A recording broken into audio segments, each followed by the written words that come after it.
that maybe. How's that? Is that okay with you? It's good to me. Hi, All right, guys. here we are. Good to see you. Howdy, folks. We're here, even if you're not. Happy Sunday to you. It's another gorgeous day in paradise or another crappy day in paradise. Is that right? It's definitely gorgeous in there. Is that an oxymoron, crappy paradise? Somebody's here. We got one. Well, hello and welcome. What is today? Today is the 8th of November. Yeah. 4th. Good. Come on in and sign in, please. We've got 4. Don't know who's here. There's Tracy. Hi, Tracy. Long time no see. And Liv's here. Hi, Liv. Liv, hi. Liv, you never met David. That's my husband, David. That's Liv. Hi, Oyston's Liv. Mom. Who? Oyston, the folks from overseas that are Blake Susan. Oh, that, okay, hi. Glad to see you here. Thanks for coming by. This has got to be a bit of an offset time-wise for y'all. Yeah. So welcome. And Tracy, it's good to see you. We got one thumb up already. Has it been a long time, Tracy? You have to forgive me. Hi, Thrifty. I have short-term memory loss and something else. I can't remember what it is. If it didn't happen 10 years ago, he doesn't remember it. She said it's been a few months. It's amazing how that seems to work in the human mind, isn't it? You know, I mean, I would be hard pressed to tell you what we had for dinner last night, but I can remember. Liv said she hopes to see us both in the near future. Are you coming back to the U.S., Liv? That would be wonderful. I would love to meet you. And is your husband coming with you? Yeah, give us. He did last time. More details. Yeah, it'd be nice to meet you. So she's with. Does she know about the barn? They know about it. She probably has not seen anything about it, though. Oh, I hope you do. Yes.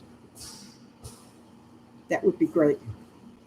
Well, Kate spent some time with Blake just yesterday. Blake invited her down to see his barn, which is wow.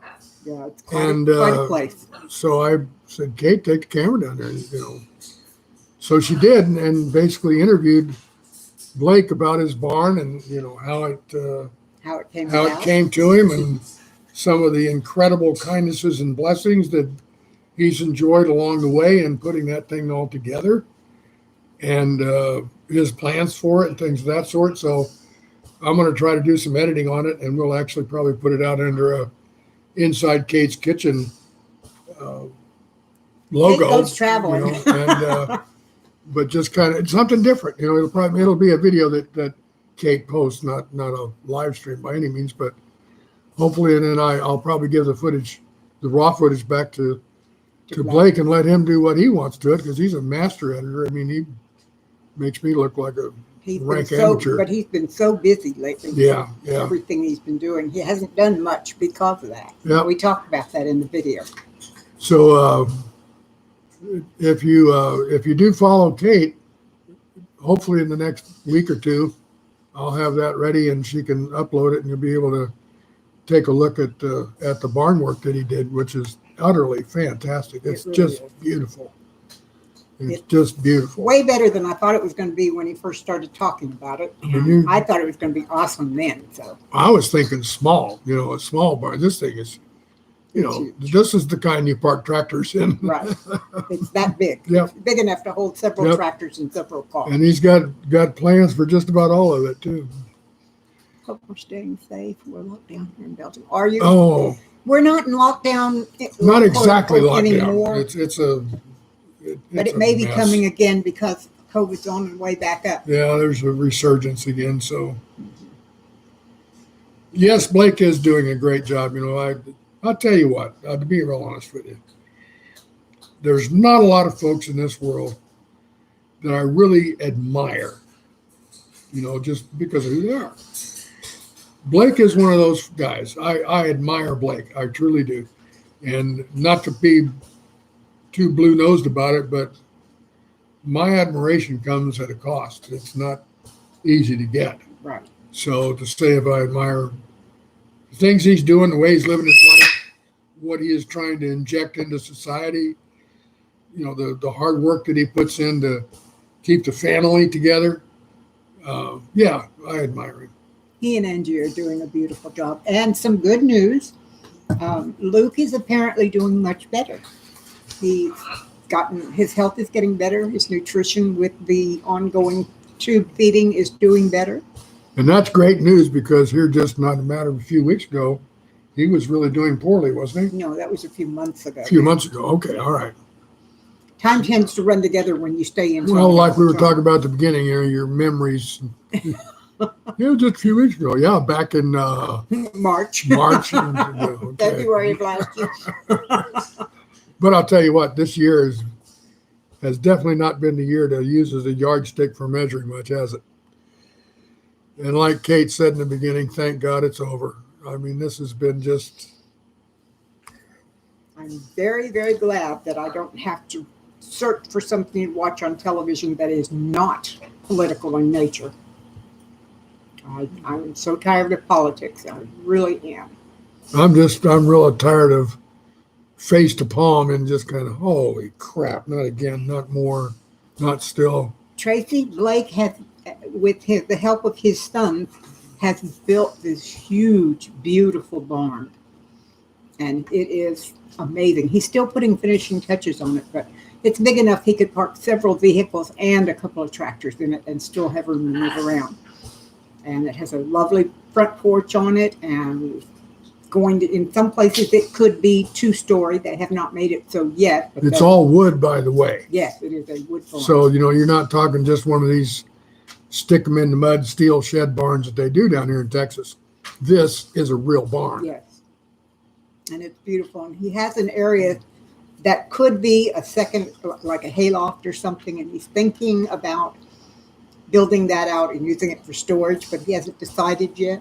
So, Mary, welcome. Thank you. Hi, Mary. I didn't see you walk in. Sorry. Good to see you.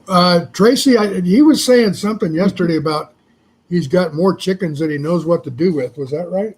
Well, more roosters. Oh, okay, more roosters. Yeah, not more chickens, but he has a lot of roosters. Yeah, there was a time there whenever they were all going off, and I could hear them on camera when you were interviewing. Yeah. Well, he had 2 of them that were just outside the door. They didn't come into the barn, but they were just outside. And they were going off about the same time, yeah. Yeah. So, I'm kind of looking forward to putting that together. I think it'll be fun. Freezer camp. Well, Tracy, last month I took a trip to Louisiana to the Broussard Homestead, and we had one other homestead there that was Garden for Cheap, and the 3 homesteads got together, and we dispatched and butchered and set up for freezing 62 chickens in 2 days. And there were basically 4 of us working.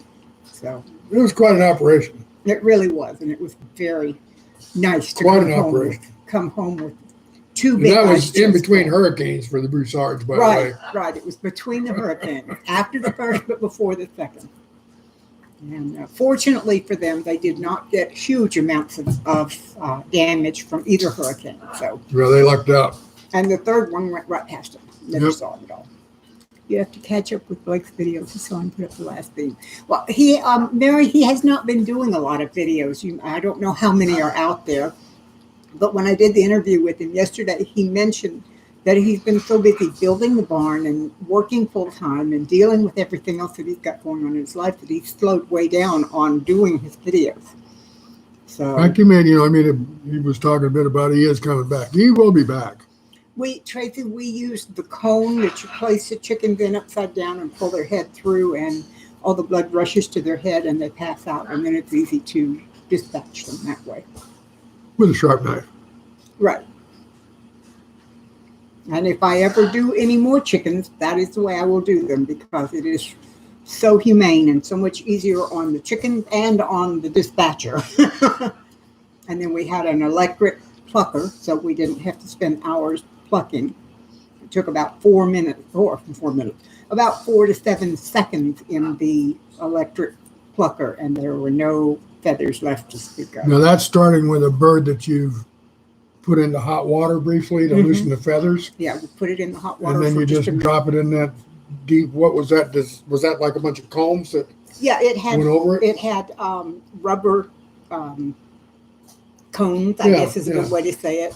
And there were inside the inside had a thing that spun this way, and then there were cones sticking out this way and cones out on the side that spun, and it kind of bounced the chicken around and loosened all the feathers, and they came right out. So, hello, Irene. It's good to see you. You failed miserably at that. Now you use the broomstick method. Oh, I haven't tried the broomstick method, but the comb worked beautifully for us. I was really pleased with that.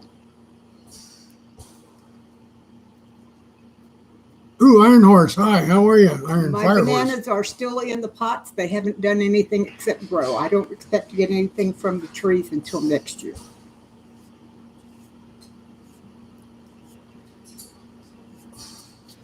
No, I didn't get any from my trees. I'm sorry. This is actually the wrong climate for those, but she tries. I know Kate, Kate grows some of the strangest stuff around here. Hey, old school, how you doing? That's a good way to put Welcome. it. Hi, old school. Good to see you. And yes, Thanks for coming by. it was an upside down traffic cone. Now, that would work pretty good if you just, made the top big enough to make sure you can get their head through. I guess. Yeah, that'd be a real good one because it would be just about the right angle. But it'd be too big because those traffic cones are Well, 2.5, 3 feet. Yeah, but I mean, when chickens are you not that drop big. it through and then you dispatch it, it's obviously going to, Well, they do wiggle They after will. they're gone. Yeah. well, with that deep cone, that's going to be minimized. Yes. Hi, Josh. Good to see you. Hi, Josh. I still have stuff to harvest tomorrow. No, darling, our garden is long dead. I hate to say it, but the fact that Kate provides so much care for me and is now also caring for her elderly mother And stepfather. and stepdad, Kate's ability to garden has gone down to almost nothing. I did have a and, little bit of a garden this year, but it did not produce. Well, that's the real problem is that because everything else going on, you just really don't have the time to go out there and commit to it. Right. And I'm real sorry about that, but I don't know, maybe we'll try to figure out maybe somebody can come help you this year and get something in the ground. What can you do over winter? You can do all kinds of root vegetables. It's a good time to do potatoes and garlic and beets and things like that. Carrots. But it's a little late of the season to do that right Oh, now. okay. Well, I'm one of your heroes, Liv. Kale, and onions. Those can be done winter. okay. But There might be somebody out there that would like to just have a patch of dirt to dig in I thought about that and too. come over and help you out, just for a percentage of the take, something like that. Well, right now, I have so much else to do. I know. I can't think of doing one more thing. I'm sorry. Once I get Mom's meds all straightened out and get her schedule set up on dealing with the things for her, it'll be easier. We've got a lot going on. And now that I'm going to all of her doctor's appointments with her too, that takes more time as well. So, but I do have quite a few large tubs, and I do some gardening in them. So, hi, Lori. It's good to see you. And Josh, yeah, Joe and Kamala won. And we're not talking politics. We're not really going to try to go into that, but I'll put it this way. I have breathed a huge sigh of relief knowing that a very strange portion of American history is now truly going to become history. Tracy, I'm doing really quite well. I got a lot on my plate, but I seem to have the energy to do it. Now, I will often do what I did yesterday, come home and sit down to rest for a minute and go sound asleep for a couple of hours. Before we came on the air, Kate and I were in the living room, and I asked her how she was doing. Just, Kate, how you doing? And she kind of looked at me, and I said, yeah, you got to do the inventory. She's got a thing going on with her shoulder. You got shoulder, back, hips, knees, cramps, gout. What else? Stomach. My Stomach stomach is always issues. upset. So, it's like I can see I your think so. mind just going 90 miles a minute. Says, I feel okay. You kind of go down the list. Let's see. No, that doesn't hurt. No, that feels all Well, right. That's moving okay. All right. Well, For a change, nothing hurts and nothing's upset. it's like this mental checklist you got to run through. Hi, Iris. Hello, Iris. Yes. Liv, me too. It's going to be nice to have someone who can actually speak English and be understood and can use whole sentences, even paragraphs. Josh, what is over is the political fiasco that has gone on for the last few months. That's what I'm saying, thank goodness it's over. Yeah, just the whole... I'm so tired of listening to people scream obscenities and insanities at each other. It's just been a bad time, just something we had to get through, and hopefully we can learn from it. Everybody, both sides, because it's... I know a lot of people didn't agree with the president, some campaigns back, but the one that said he's looking forward to a kinder, gentler time. That's what I'm looking forward to. I'm just tired of all of that. Mary, you're not the only one. Mary? Probably our political system. Well, everybody's laughing at that. Yeah. And that's another thing that Oyston's here. Hi, how are you? Oh, Oyston. We're doing well. We're drawing an international community today, aren't we? Yes, we are. We're worldwide. Yay! Now, if a mod comes up, we'll even have the Middle East covered. Yeah, true. Yeah, when the mod shows up, we'll have the Middle East covered. And didn't you used to have somebody from Singapore? Yes. I can't think of his name right now. It'll come to me. Was it that young boy that kept the fish? Yes. Can't remember his name. I can't think of it either right now. Yep. Sorry. Thank goodness for gardening in Cannon. Yeah. Amen for that. Yeah, it keeps Kate going. Sure does. Josh, Texas, unfortunately, is traditionally a Republican area. It hasn't gone Democratic here in Since Texas I was a kid. Since like 1976 or something like that. I mean, it was a lifetime ago. Yeah, Canada is happy and relieved for you, at least most I've talked to. Thank you. Thank you. We are too. Yep, that's... Hi, Linda Jacobs. Good to see you. And Iris, thank you, because that's the way I feel too. I tried, and I just ended up keeping my mouth shut because that was the best I could do for a long time. Johnson's here too. Wow. Everybody come up with where you're from. And Ruth, we're from Texas. Ruth, yeah, you're absolutely right. That's a classic sign of somebody who, for example, lives with chronic pain.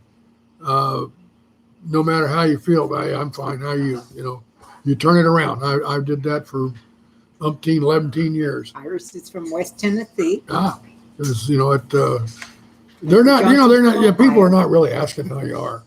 That is just a politeness of society. They really don't care most of the time. So whenever they'd come up, and I'd be miserable. I mean, either my knee or back would be just killing me. Josh was from Tennessee. How you doing, Dave? Hey, I'm fine. How are you? Linda and then they want to talk. Pennsylvania, very good. Lori's from East Saskatchewan, Canada. Ruth is Ruth from Central Minnesota. Canada, we're just all over the map today. This Norway. is exciting. Wow. Well, thank you one and all for coming from wherever you be. This is wonderful. Liv, I really... Mary's from Australia. I've seen some programs about Norway. Lovely, lovely country. Lord. Central Ontario, Canada. Oh, okay. Now, one of these days, you're going to have to order that big map that we can put on the wall. Yes, I keep thinking about it because the one I got was just too damn small. Oyston and Liv used to live in Sweden? Now, my former son-in-law is from Sweden, and so I've been to Sweden. Yeah, it's like a big coffee clutch. You're exactly right, Ruth. That's right. Oh, Ruth. wow. Got So the boy Oyston to got the sleep boy to sleep early so he can Aw. spend the whole evening on the internet. Yeah, he's a little over a year old now, Oh, isn't he, my. Oyston? Yeah, I didn't think you were. I thought you were always Norwegian. Yep. I'll tell you what, those northern countries up there are just stunningly beautiful. Yes. I mean, they make the plains of Texas pretty sad by Or comparison. South Texas, which is nothing but flat, Yeah, hot, just- and brown. You know, I saw just enough of Europe to really make me admire really big mountains. And I have been through the Rockies. That's But, the only big mountains I've seen. I've only seen them from the air. you know, for the most part, I've lived in pretty flat A year and places. 3 months. I knew he was there I for a year. really do love the mountains. Well, I'm glad Year you and 3 enjoyed your months. trip here, Lev. I really am. But most of the year, Texas is flat, hot, and brown. There's just not Yeah. much else there. But you know what? In its own way, it's got its own beauty. Don't get me wrong. I'm a desert rat. I was born in Arizona. I was raised in Arizona, in Texas. So until I actually went off in the military and went over to Spain, about the only places I'd ever lived were the desert. So yeah, I'm an old desert rat, and I used to find an awful lot to like. Now, the desert, although it's hot, can be beautiful. It truly can.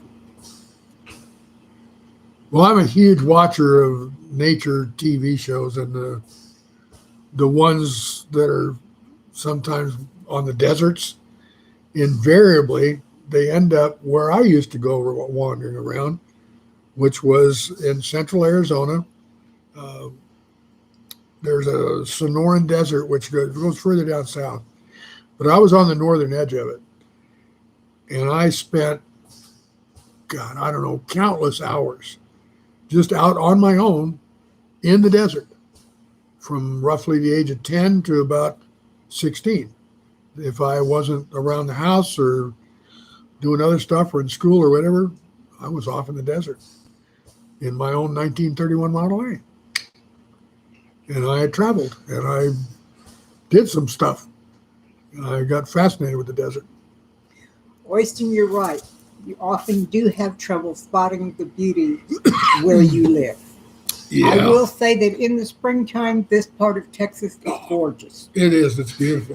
When the rains finally come and things start to green up and the wildflowers hit, it is absolutely stunning. You see just miles and miles of sunflowers or bluebonnets. Bluebonnets are just gorgeous. Yeah. They are. But for the majority of the time of year, there is not a lot. It gets dark, Short and little brown, trees. You know, you don't have any 100-foot coniferous pines or anything, or right, loblolly pines like we had over in Tallahassee. right. Beautiful big old trees, 60, 70 feet tall.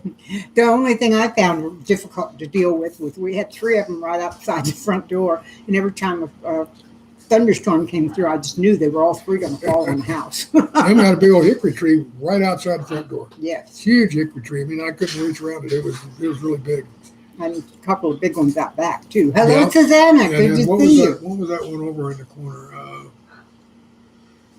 Oh gosh, what's that one that puts down those really? Big nuts. Yeah, I don't remember. can't remember now what it was. Dark and cold and wet 7 months of the year. Rest is straight from a postcard. Yeah. Hi, Susanna. Welcome. Thanks for coming. When you're cold and wet and dark, we're hot and bright and dry. Yeah. Yeah, you're right, though. The winters up in your part of the world are definitely something that, I'll tell you, with. no matter where you live, there's always one season of the year, maybe more, Take care, Josh. that Good you to see simply you. have to endure. No matter where, well, unless you're like maybe Bermuda, you know, a few other places like that. But Lori, hi. every place that you are, there's something rough about your weather. You get hurricanes and tornadoes or blizzards and droughts and, Have a super week, Josh. you know, stuff like that. So everybody's got something they got to put up with. Summer in Norway, I'm sure, is absolutely stunning. Yeah. 76 outside. Yep. Lori Austin, hello. thank you for coming by. Well, I don't know right now what it is. I know yesterday it was up in the mid-80s. And that's true. Canada is picturesque during all 4 seasons. Canada is some of the most beautiful country in God's green earth. Yep. 76 outside. That's about what it is here too, Lori. I agree, Lisa. New Braunfels is the armpit of Texas. I mean, no. Brownsville. Brownsville. Yeah, you're right. That's a good choice. We don't live but 9 miles from New Braunfels. Yeah, you have to know where Brownsville is. Brownsville really is pretty down much. at the bottom tip of Texas. It is it's pretty dry much and nasty there. It's bad. It's bad. You're in the lower 40s there. Oh, burr. Ooh, that's a little chilly. And what is that in Celsius, Oyster? In Celsius, that's The 20 or lower? I think a little lower. As I know, 32 is 0. 32 Fahrenheit is 0 Celsius. So 45 degrees yeah. centigrade. There you go. Yeah. Just that thought makes me shiver. Cannot imagine living. Well, I don't know. I lived in Nebraska for 18 months, and we had a little bit of cold weather there, but I was really cold all the time. Lori, 21 feels like 7. Yeah, I've been there, done that. Been there, done that. Worse than Sweden, 28 degrees. Minus 28. Minus 28 degrees. Now, when you go minus, it stays kind of even, doesn't it? I mean, that's about 28 degrees below 0 Fahrenheit, too, right? Right around the same number. Minus 6 feels like minus 14. I don't know how cold it got in the coldest I can only tell you. year I was in Nebraska, but it was cold. I've been outside in 40 degree below 0 Fahrenheit. Just about 70. I'm not sure what that works out to in centigrade. But it was minus 40 one time in Nebraska. You're right, Irene. That is strange because British Columbia is not all that far from you, is it? Sweden and Norway are cold, winter and snow. We only had minus 20. Strange weather now, that's for darn sure. Just Iron Horse saying strange weather. It's yeah. The world is having strange weather. One of the other programs that I watch, ends up invariably having a lot to say about climate change. I've been watching one series here on the seasons all over the world, and last night I watched spring. Oh, it's a fascinating series. It's on, I think it's on National Geographic. And then of course I watch all the ones on PBS. But my goodness, Mary, okay, what are you doing see. up at 6 o'clock in the morning? Yeah, your nostrils stick together. You're awfully sweet. I cannot imagine getting up at 6 o'clock in the morning. Snap the dog off to lock the lamp. Poor puppy. I'm thinking, what are you thinking, tongue or pee? That was good. Thank you for that laugh. That was a good one. Oh, I haven't been outside yet today. Yeah. Latest program from Sir David Attenborough. Yeah. We watch a lot of his. them. What is the latest one? I don't know whether I've seen just about everything that man's put out. My eyelashes froze. Oh, yeah? Eyelashes that fell out. That would be, that would be a little hard to take. Yep. Not funny. I would think that would not be funny. No. I think it was too And it is entirely possible it happens Celtic, too. hello, Celtic. Hey, Celtic, Bear. good to see you. Entirely For possible a it could walk happen that in way. the rain, Liv, y'all went for a walk in the rain. Oh, Hey. my goodness. Those Norway people, they're tough. They would have to be walking in 5 degrees centigrade well, in the rain. Not me. If they didn't go out in bad weather They wouldn't for go out about at 7 all. months of the year, they wouldn't go out at all. So. Just like if I didn't go out in the heat, I'd never go outside at all. Oysten told her to. That's why we're Good mama. That's why we're so adaptable. Yep. Not to eat Don't and yell at the taste. snow. Yeah, absolutely. Yep. So you heard the bird in there laughing, huh? He's in a good mood today, but I got him up just before the show. Iron Fire Horse loves walking in the rain. I like walking in the rain too, but around here, if it's raining, it's usually pretty warm, like in the 70s, and that's not bad. I don't know. I've never really seen that as being a pleasant activity. I just, I want to get the rain off me, basically. So well, I can't say I get the same feeling out of that. When you're going out walking in the rain, you know you're going to get wet, and it's not a big deal. But you can see so many really cool things. I've never really chosen to just go walking in the rain. Right. Maybe that's my problem. Yeah. Yeah. Okay. Of course, you lived in Florida for all those years, and in Tallahassee, where it rains every day at 5, and you never went inside when it rained. Well, the first few months I was there, every time it rained, I'd jump up and run inside, and he was sitting out there going, "Where are you going?"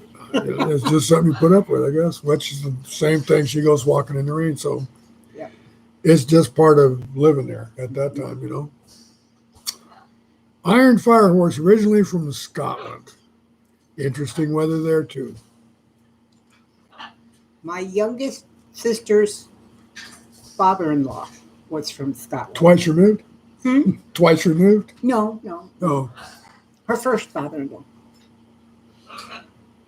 It's not the weather, it's the clothes you wear. That's what I wear. Yeah, that's true. Yeah. Yeah, I wouldn't go walking at -5 Celsius in shorts and a t-shirt like I do here at 90. There are those that do. There are those that do.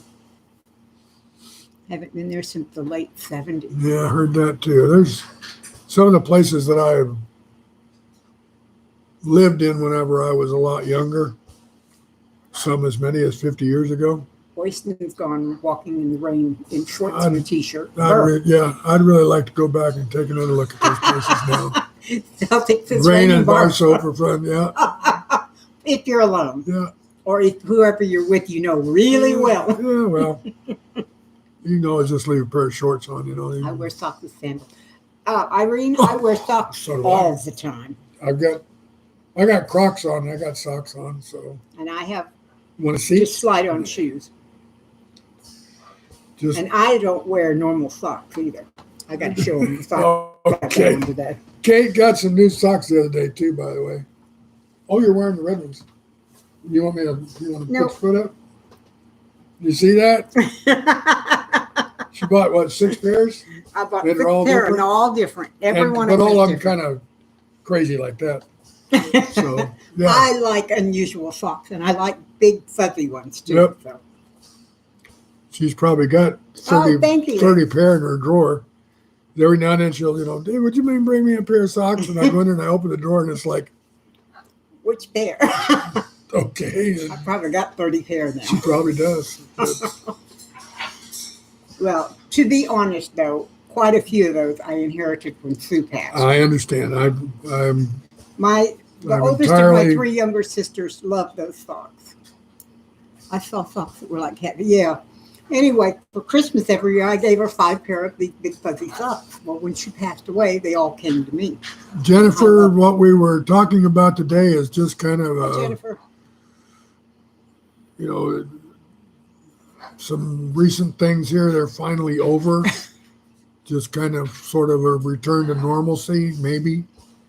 And a big sigh of relief that just the whole process is finally, hopefully, exhausted itself. Just kind of, I took a big sigh today. Yeah, I did. Just kind of, thank God it's over. Tracy, why did you cut up a big fluffy sock last week? Were you making something else out of it? Slipper sock number 1. Yeah. Well, these are not slipper socks, but I wear them for slipper socks.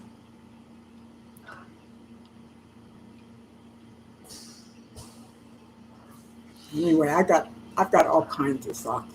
I love socks. And as a kid, you couldn't get me to wear socks at all. But now I just adore them. Of course, when I was a kid, I was very warm-natured, and now I'm cold all the time. So I think it's below 75, I'm starting to get cold. Need a nest for the baby button chicks. Cool. Okay. That would make a great. Yeah, it would. That'd be a great one. And I guess if you want, because then you could just throw them in the washer and throw them in the dryer and use them at least for a while. Or throw it away and cut up another sock. Well, it depends on how many socks you got, I guess, doesn't it? True. And it's going to craft fairs. Church bazaars and all that, yeah.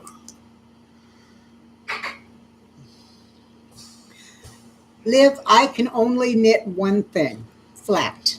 If it's not flat and square, I can't knit it. I don't know how. But I she taught does. myself to do that. But she does that very well, Thank and you. quite prodigiously, by the way. She And just I crochet finished. flat as well. She just finished another blanket that she sent to. Garden for cheap. Yeah, part of the family that she met when she went over to the Bazaars last month. So. He wears Crocs instead of boots. Yep, I got some Crocs on. Daughter's thought. I didn't know about that. Whoops. Canned Oh, chicken Iris said she yesterday. canned Little chicken. Broth from bone-in chicken soup. Very good, Iris. I'm glad to hear it. Oh, nice. And now you have chicken with its own broth, which is very healthy for you. Yep. Circular, So I Lori, have circular needles, but I still don't know how to make it anything but flat. I don't know. You made those little beanies for babies. Yes, but I crocheted them in flat and then sewed them together to make the beanie. Oh, okay. I see. Okay. Let's see, I'm terrible at knitting. It has to be square and it's usually half the size. That's the way I do, Irene. I just don't do well. Jennifer, you take care. Have a Take care, good day, Jennifer. sweetie. Thanks for stopping in. It's good to see you. Yeah, I can only do squares, or I can only do flat back and forth. I tried to learn to add and subtract. Usually, if I add or subtract one, it's by mistake, and then I have to rip it all out and start over. So, Which always amazes me. I mean, it's like she's got 2 miles of thread in there. She missed a stitch, and here she'll sit there for 5 minutes. I mean, just pulling everything out that she just put in there to go down there and fix one tiny freaking little hole. Not for me, baby. well, I'd say put some spackle on it and press on. hi, Freedom Grower. What's over is all the political insanity that we just lived It's through. just everything that's been driving us all so nuts, whoever we've been, whichever side we were on, everybody's been crazy for a while. So Right. I'm just glad it's over. I have an old coat that would match them already.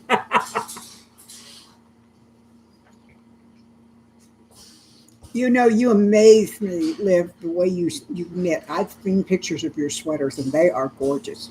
My paternal grandmother was such a knitter. She got herself one of those huge commercial machines and made whole wardrobes for people. Kind of what Freedom Grower is saying there. She wants to start a hat knitting business Oh. and learn to use the old school manual knitting machines. Mm-hmm. That'd be cool. That would. And hip still had A to vintage bulky vintage machine. bulky machine. Yeah. Well, I had one that I bought. She was knitting hemp. Wow. I had a knitting machine that I bought online. It was about 4.5 feet long and had hundreds of these little things. And once you got all the first loops on, it was okay to knit. But again, you only did flat. It went back and forth, and that's it. So I didn't gain anything. Yeah, Freedom Grower was knitting hemp, and that was the only machine that would work with that fiber. Mhm. And Iron Firehorse is good at sewing, or at least used to be, but knitting and crocheting, no way. Well, I sew too. But I don't admire all sew that very well. That's my talent. You do what? I admire all of that work. Ah. That's my talent. Yeah, he's good at that. Yeah, that looks really nice. Can I watch my golf now? That's about right, too. Look, honey. Oh, yeah, that's nice. Now, can I watch my golf? I'm You want not a fisherman's I'm not sweater? that mean. No. Fisherman's sweater. Yeah, those. I know what you mean. Used to spin I know them. exactly what you mean. Celtic, I have done spinning, but not on a wheel. I used to do drop spinning that I learned in a group I was a member of, and I had Drop spinning is where you actually do. You have a You do a small little weight thing. spindle with a weight on the end of it, Yeah, and you hook the thread on at and the you top, spin and it. it spins it, and you add your little fiber at a time, and Yeah. it makes the thread. Yeah, Wow. I did that. Well, for see, that's quite a kind of while. cool. That would be kind of cool. Should have learned to sew. Woodwork and sewing is a great match. Yeah, it would be, for sure. Wheel for you? Well, I always wanted a wheel, but I could never afford one when I was doing weaving and spinning. So I just learned. I made my own drop spindle. I got into my sister's tinker toy. Freedom, I'm sure you did. I just get the feeling you probably made some wonderful hats. Do you have any left? Do you have any, maybe pictures of them or anything? That'd be kind of an interesting little page to put on your Facebook. You're right, freedom grower. Yeah, well, it does ultimately fail. That's too bad. Yeah. It's too bad you don't still do it and put it on Etsy, because people will spend money for Etsy things sometimes. Yeah, it'd be a real specialty business, but you know what? If you're the kind of craft person I think you are, oh my goodness, people might be willing to pay for it. Irene, I know someone else who's allergic to lanolin too, and didn't discover it until she tried it the hard way. So, Allergic to lanolin? Yes, and it's lanolin terrible. Is one of the most neutral things there is. Could be, but there are a lot of people out there that are allergic to it. Wow. Off now. It's been great catching you, Tracy. You take care. It was good to see you. Yes, thanks for coming by. Well, freedom grower, more power to you. I hope you find a way to. Hello, Sean. Good to see maybe you. Still get some compensation for a real skill. I know you probably think that'd be kind of nice. Those sorts of talents, if you can turn them into something that actually gives you a little bit of income, it's just a real nice feeling. Well, I can wear wool, but it makes me itch, so I'm constantly doing this now when I'm wearing it. I'm not. Maybe one suit I've had ever was made of wool. Maybe. I've always wanted to wear wool because it's North Shore. Hi there. Thanks for coming by. Snowplow these days. On my own terms and self-employed. There you go. There you go. Make Hi, your own Christy. way, partner. Good to see you. Hello, Christy. Bamboo fiber is hard. I would think that would be very hard. Celtic, if there was ever a critter that I would have raised for profit, it would have been alpacas. I could see myself being an alpaca farmer way back when. They're cute little beasties. Still could. We could put them out in the front. Cute little beasties. Yeah, but I can run them down with my wheelchair. No, you just train them to come when you're called. Yeah, right. Well, hey, I've seen some people online that had their alpacas trained to be like pets. True. That's true. Yeah, I think alpacas would be fun to keep. Now, llamas, no. But alpacas, yes. Because they're a lot more sweet-tempered and a lot more, well, they're smaller and they're not nearly, quite so intimidating as a big old llama that stands 6 foot to shoulder. Llamas spit on you. Yeah, that's the thing. Llamas like have a camels. real bad habit of doing that, and the alpacas don't seem to have that reputation. Alpacas are cute. And they really are cute. They really do, honestly, make decent pets too, because they're pretty smart. So yeah, it'd be fun to have one. I've never touched And them. true, very soft. Fit in your eye. Yeah, they will. Yeah, and alpaca wool is highly regarded and quite valuable. It's a lot more expensive than regular wool. Yeah, when I worked in a sewing store when I was a young woman, we sold alpaca wool. Did you? Mm-hmm. And gave special lessons on making capes and sweaters and stuff like that out of the wool. Fascinating with alpacas, since Christy wants to learn about alpacas. Well, let me give you a piece of advice, Christy. Look on the internet. I said she wanted to learn. She didn't say that. Forgive me, that was a cheap shot, Sheep darling. farmers here.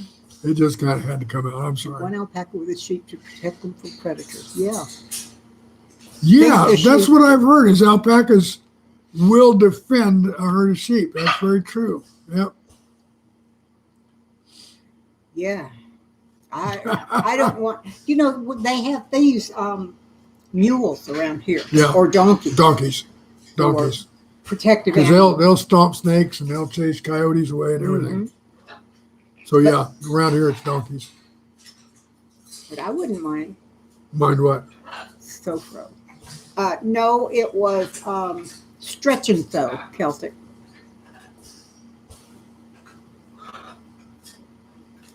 What was stretch and sew? The place I worked for, yeah. Sofro. No, it was stretch and sew. That was back when they first started making knitted fabric. Yeah. And the patterns were made such that you could just use them on knitted fabric. Huh. had 3 black sheep and would shear them. You know, I used to shear a dog, and that was hard enough. I don't think I would want to shear a sheep. I got to tell you, one time I watched the World Championship shearing contest, Mm-hmm. and it was in New Zealand, I think. Oh, how cool! And they were using these clippers. You know, they were powered clippers. Mm-hmm. To watch these guys shear a fully loaded sheep Mm-hmm. in like 15 seconds, the whole sheep in 15 seconds. Yeah, I believe it. I mean, they were throwing this 200-pound sheep around like it was nothing. Thank you, Sean. And the clippers would be just going full blast. And whenever they got done, it was there were a huge pile of hair on the floor. and the sheep looked good. I mean, it was an even trim. You know, it wasn't all spotty or they got points off for that kind of stuff. So it was a clean job. It was amazing how fast they could do that. Yeah.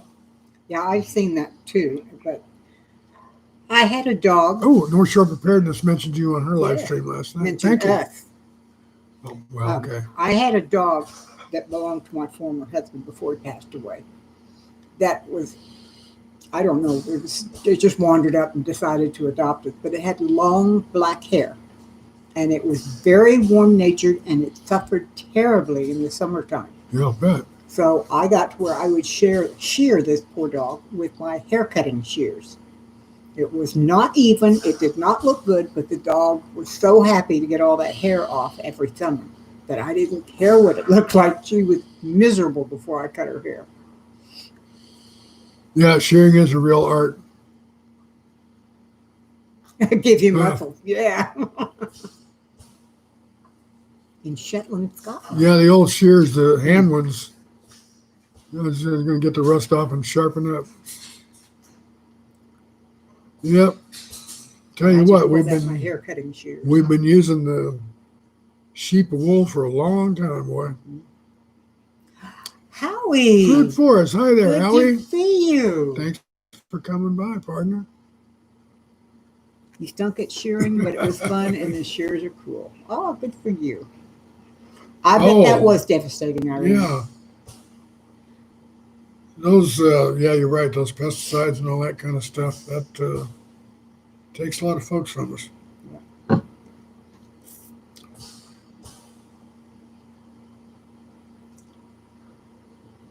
It's good to see everybody welcoming Howie. Mm-hmm. Got a few tools downstairs that probably We've got 20 folks hanging out here now with us. That's really nice. Yeah. So all 20 of you, thank you very much for coming by. Yes. Yes. It's delightful to see you all. Yeah, nice to have you here. Oh, by the Best way, part of before our I forget Sundays. it, I uploaded and published this morning a video on how to make corned beef and cabbage. So if you want something to do after the show is over, there's a video out there you can watch. Shameless You have another one that I need to put out too, don't you? Yes, I do. I have was that one on? the frittata, Oh, yeah, that's right. And then- Oh, yeah. and then the one on Blake's. Well, the one on Blake's going to take a while, but yeah, I forgot about the frittata one. Yeah. I'll try to work on that some for you today. When do you want Thank you. You wouldn't slap it up real soonly, would you? I mean, I you'd would- want to wait a week or two before No, you I put it want up? to get it up as soon as possible. Oh, okay. All right. During the month of November, I'm going to try and do at least 2 a week because I've got all those make ahead for Thanksgiving things I want to do. I have a whole Okay. Thanksgiving dinner I want to make ahead and do videos on each part of the Thanksgiving dinner so people can see how to do it and get ready beforehand. You better get started, darling. Say again, yes, corned beef and cabbage. Celtic, we're having trouble with our Instapot. It started in the Instapot, but it didn't finish there. For some reason, it's not sealing correctly, and she even pulled the gasket out and replaced it, and it still didn't seal properly. So So I I don't finished know it if in an we've- old-fashioned stovetop. I don't know if we've got just a bad Instapot, or we might run another test run through it to see if it, just run water through it and see what happens. Well, I contacted Instapot, and they sent me back an email telling me all the different things to try and then send them the results. Oh, okay. Well, So- good. I didn't know you reached out. Yeah, it came Good. in yesterday. Good deal. So I'm going to be doing that. Hopefully we can salvage that because it does good work. I love it. Does good work. I mean, I've seen them same size out there for sale for $40 or $45, but if I'm going to get another, I want to get one with the air fryer top on it. Yeah. Well, I'll tell you, North Shore, if this stuff doesn't work, I was going to say, well, let's be calling them back and saying, hey, this thing's got to be under warranty of some kind. Howie made elk cabbage rolls. Oh my! My! Wonderful.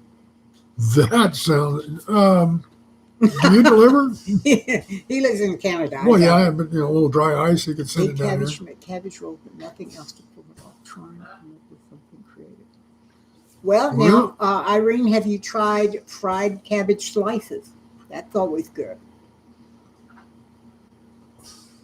Oh, Christy, you need to use your Instant Pot. It is so much easier than trying to cook things on top of the stove. You just put it in there, punch a button, and walk away, and it's done. If it sounds... Steve Phillips, my word, how in the world are you, girl? I have not seen you in probably a year. It's so wonderful to see you. I recognize that woman. Where is she? Eve is in... I want to say Trinidad, but it's in that area of the world. I have watched some of her videos. Hi, Eve. You don't know me. I'm Dave. We are doing very well. I have watched some of your videos. I can see right there by your little avatar. So I recognize that woman. She and I have been friends since the early Blake days. So we were talking yesterday when I did the interview. I moderated and was Blake's sidekick for 5 years. Yep, it's been that long. 5 years. Take care, Celtic. And then it's been almost a year that we haven't done anything together. I didn't realize I'd been his sidekick for that long, or that I'd known the family that long. Ooh, bacon, bean, and cabbage soup. That sounds good. That sounds good, too. That sounds good. Lori, it's different from Instant Pot is different from a crock pot in that it's pressure cooking, and where a crock pot will take 8 hours, an Instant Pot takes an hour. So basically, But it's still kind of the same thing. It works like. Well, it works like a crock pot, though. It'll give you kind of crock pot sort of results. It does give similar results, but it does not work like it. Well, of course not, but. Okay, it's the same but different. It's raining cats and dogs there for the past 3 days. Did you step in a poodle? Oh, that was bad. Sorry, folks. Okay, I think I'm going to go now. I know you're stuck with me. You got to stay here. Air fryer. Now I'd kind of like for Kate to get one. I want an air fryer. I really do. We haven't chosen one. But all of the air fryers I've looked at so far are coated on the inside with that non-stick stuff, and you cannot use it around the birds. It'll kill them. We can't use CTFEs or PTFEs around the birds. Yeah, if I can't find one that doesn't have that, I can't. Anything that's got a Teflon or a non-stick coating on it can be deadly to the birds, especially at frying temperatures. Right. Especially over 450 degrees or so, it gets really bad. Thank you, Irene. And it will kill your birds in a heartbeat. So if you have an air fryer and you have birds, don't use it. Be careful. Make sure that you've got plenty of ventilation, because I have, birds that die by PTFE poisoning. There's no cure. There's no antidote. There's no. And it's miserable to watch. And it's a terrible way for them to die. So had a weak heat wave. Yeah, I imagine you are enjoying it. If you have an air fryer, don't put your bird in it. Good, Oyster. Thank you. That summarized what I said. Yeah. Yep. Yeah, Sean. Any non-stick cookware you should griddles, not use around birds. Oddly enough, even things like curling irons and space heaters. A lot of space heaters have Teflon on them, and they will kill your birds. We've got for whenever we do need extra heat in the bird room in the winter, we've got little oil radiators that we wheel in there and turn on. Yeah. So that's about as innocuous as you can get, but do not. The ones that have blowers or fans in them will almost invariably have some kind of non-stick coating on there, and it'll kill your birds. Well, Christy, as long as your chickens are outdoors, it's not a problem. This is for indoor pet chickens or Now, indoor pet A birds. rice cooker, most things that are covered, if you're just reasonably careful with them, that's okay. It's the ones that go up to frying temperatures that are particularly hazardous. They have found that PTFEs can be present at much lower degrees, down like 270, but it really becomes an issue Hi, Gary. when the temperatures get up to around 400 to 500 degrees.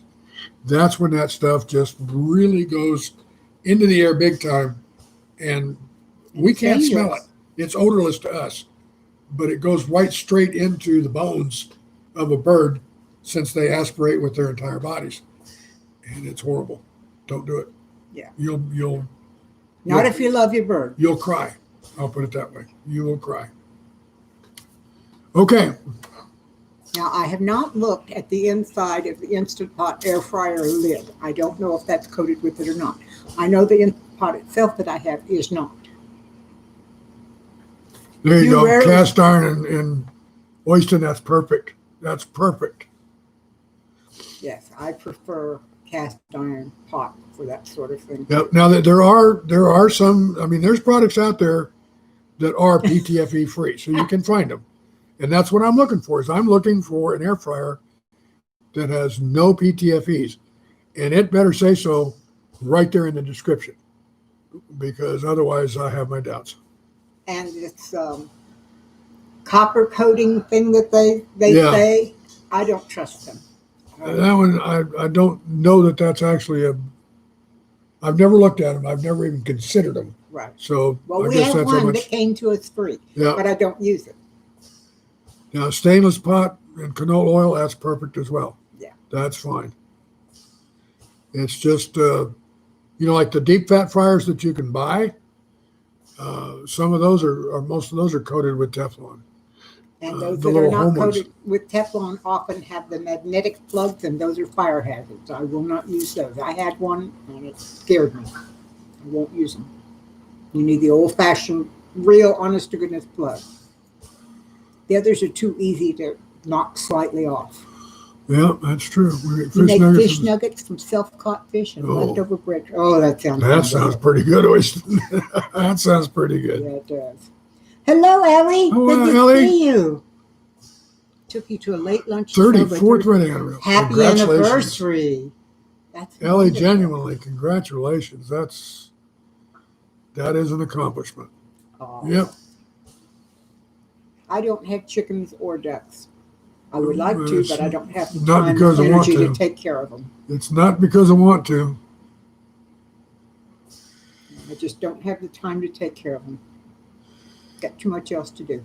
34 years. That's a long time, Ellie. Amen. Well done. Good job. My former husband and I made 36 before cancer got him. So that is a good thing. First time around, I made 30. The second time around, Second time around, not so much. 14. Well, we were together for 10, but we only got married like the last 3 years, something like that. Enough about that. Okay. 15 eggs a day, and your neighbors love them. Yes. Yeah. My brother, living up at the end of the other end of the property from us, has 14 or 15 hens now, and we get lots of eggs. So I don't have to have chicken. You have to know who feeds them, right, Christy?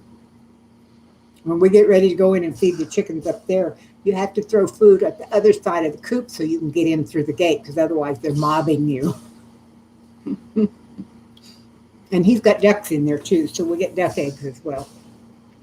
And that frittata that Dave's working on the video for, that was to use up a bunch of the extra eggs because I had some in it. And I also dehydrate a lot of them. So I've got almost a quart of dehydrated eggs right now. And You would not believe how many eggs go into a quart of dehydrated eggs. Yeah. I mean, it's amazing how much eggs reduce. 4 dozen eggs really go into is. a pint. Yeah, there you go. 4 dozen eggs into a pint jar. Oh, that sounds wonderful, and I love halibut oyster. It's hard to hear me. Big halibut for next week. Let's get the mic a little closer and I'll holler at you. How's that? That should help. How's that? Is that better? Yeah. Had crab cakes and hubby had pot roast. Oh, yum, pot roast. Y'all are eating way too good for me. Really? What was the last night? I had seafood salad and crackers. Mm-hmm. Yeah. That's what I had too. Brett must be busy driving Amy nuts if they're not in here. Actually, they're probably busy. They're Buff Orpington has my dachshund terrified. Poor dog. They got a lot of stuff going on. And Brett, I mean. He's just getting over the surgery he had last He's Monday. probably still a hurting puppy. Yeah. Yeah. Buff Orpington has my dachshund. They've been really busy and they did get the new roof on their house from the Yeah, I heard about that. Yeah. Dolly Perry. Hello, Dolly. It's so wonderful to see you. How are you feeling? Dolly and I were co-moderators on Blake's channel when we first started out. Hi, Dolly. Welcome. Thanks for coming by. This is my husband, David. Hi. Yes. They got it replaced, Sean. The first hurricane that hit this season pulled off a bunch of the roof tiles and stuff, and so they came out and removed the old roof and put a whole new one on. 32 years for your partner, and you never married, and you're still boss. I've missed you too, Dolly, very much. I truly have.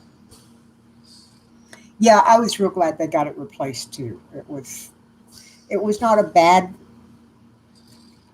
problem, but it could have become a bad problem very easily. It probably was just, obviously for the insurance company, it was cheaper to pay them to get a whole new roof rather than repair it. So, and they did discover that insurance companies will only replace one roof a year when you live in hurricane area. So they waited until the second hurricane had come through before they actually got their roof replaced.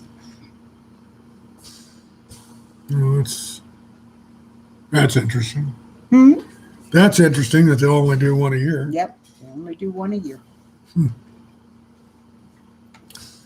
Okay, so. Excuse me, Anna Lynn. Anna Lynn, hi. Hello, Anna Lynn. She's one of the kiddos that the younger viewers from the Orient. Well, thank you for coming, young lady. Yeah. Yeah, they did wait. Anna Lynn, it's lovely to see you. It's been a long time.